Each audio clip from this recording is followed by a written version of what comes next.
Legends of the War here, and today we're doing another Total War Warhammer 3 Immortal Empires campaign review, this time covering the Changeling. It's been a long time since we've done a campaign review, largely because we actually did everyone.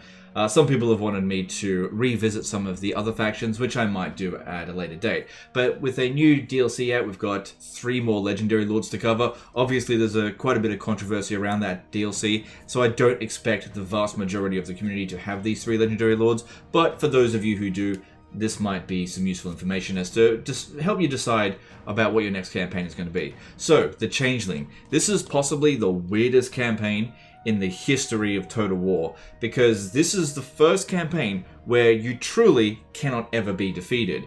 You can lose all of your armies very early on if you just get completely wiped out, and you won't be defeated because you're technically a horde faction. Because as long as you maintain one trickster cult, which is kind of like your main settlement, you can always just recruit a new lord here. You don't even have to have any active armies for multiple turns. And the issue here is that the AI is completely incompetent at managing to get rid of your trickster cults. I have fought multiple campaigns of this guy, and I've never even lost a single trickster cult. So if a settlement gets blown up, you get to keep the trickster cult. If it switches hand, you get to keep the trickster cult. If a Skaven Undercity shows up, you get to keep the trickster cult. So the only way for it to be discovered is if you deliberately build parasitic buildings to an extreme degree where it gets discovered, the AI detects it, and then they destroy it. The AI don't build groups of heroes which are able to help detect these buildings. They don't do that to try to search out your trickster cults and get rid of them. And they don't actively build the Skaven detection building. Sometimes they'll build it, but they don't do it deliberately to try to find you. Even though it can be pretty obvious where your settlements are because of the glow around it. And also the added Tzeentch corruption that you'll be causing. So as the player going up against the trickster cults, you'll be able to know where they are fairly easily just by checking to where the Tzeentch corruption is and also the glow over them. So as the player, you don't really need to worry too much about the Changeling, because yeah, if you see this glow over a settlement, bring in a whole bunch of heroes, you'll detect it and then just burn it to the ground. It's actually quite easy to get rid of the deceivers when they are playing as the AI.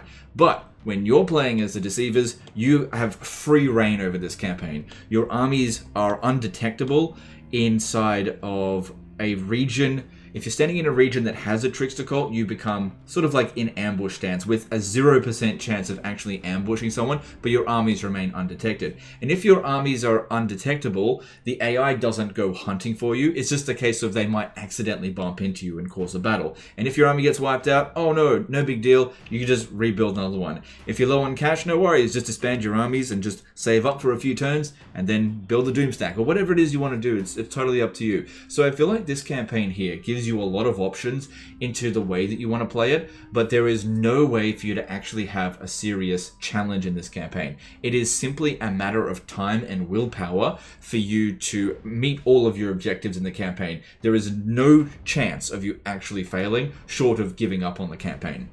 Now, part of the goal of the campaign is to enact the ultimate scheme, requiring you, which is basically a final battle, requiring you to finish 5 grand schemes.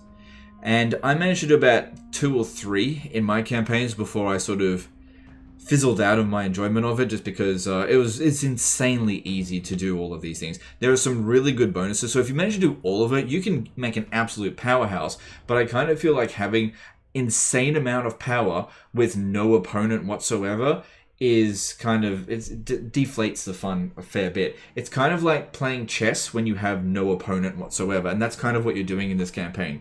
It's like you could just move your pawn straight to the edge of the board and turn all of them into queens, but nobody's playing against you. And that's what it feels like here, because just nobody is actively trying to get rid of you in this campaign. Whereas in every other situation, you always have opponents that just gun for you. This is the campaign where there is no anti-player bias whatsoever, unless you scream, "Here I am, come and get me." They just don't actively go and find you, and it's very easy to hide. So spreading your trickster cults as well is also very easy. You just beat a settlement, set up a trickster cult, and if you want to blow it up straight afterwards, you can do that the next turn. It's very easy to do. You can also spread your Undercities Trickster cults by building either the Twisted Volary in the Symbiotic area or the Parasitic building Chamber of Agony, allowing you to spread them passively. So every time that you gain a Trickster cult, you just shouldn't really ever lose it, unless you deliberately try to get rid of it. You can't abandon them either. There's no downside to having them, so you can get rid of all your buildings and it'll still just be there. Now, another thing with this campaign is the Changeling himself, and being able to transform into potentially any character in the game.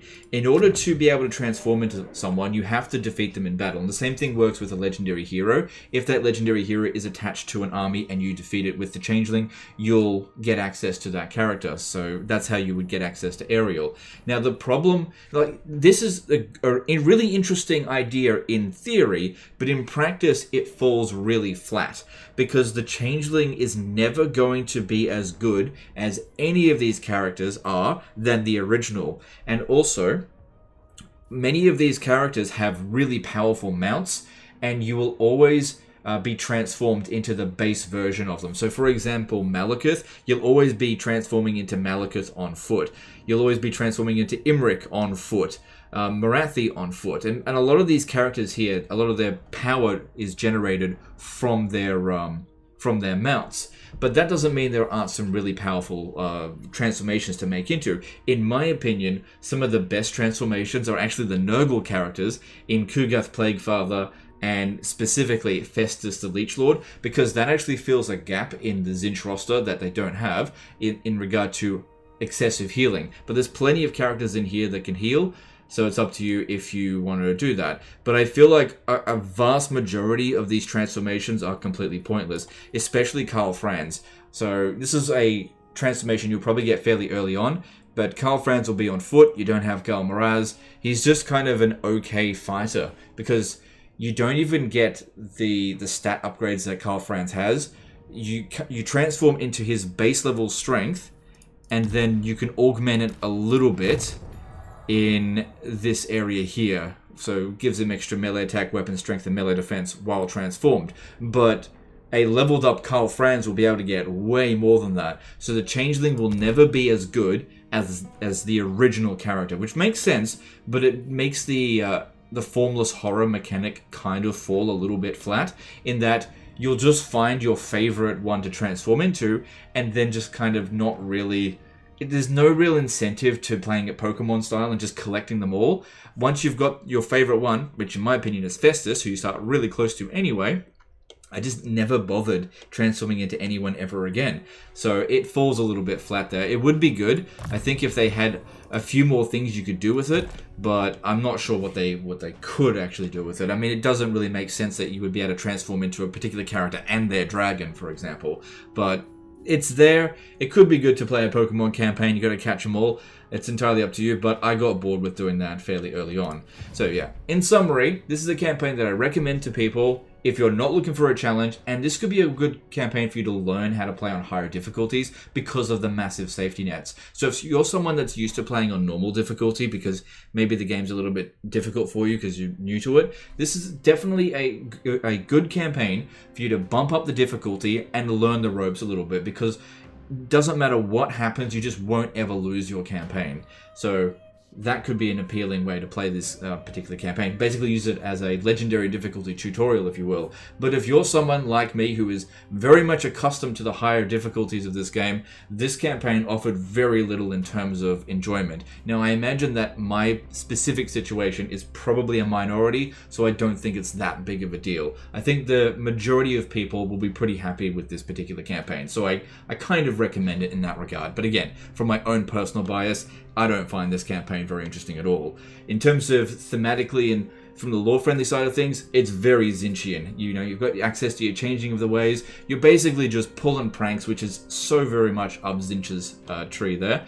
So overall, pretty good campaign. Anyway, that's the end of this one here, guys. Let me know in the comments below what you think of the Changelings campaign. I appreciate you guys, and I'll see you next time.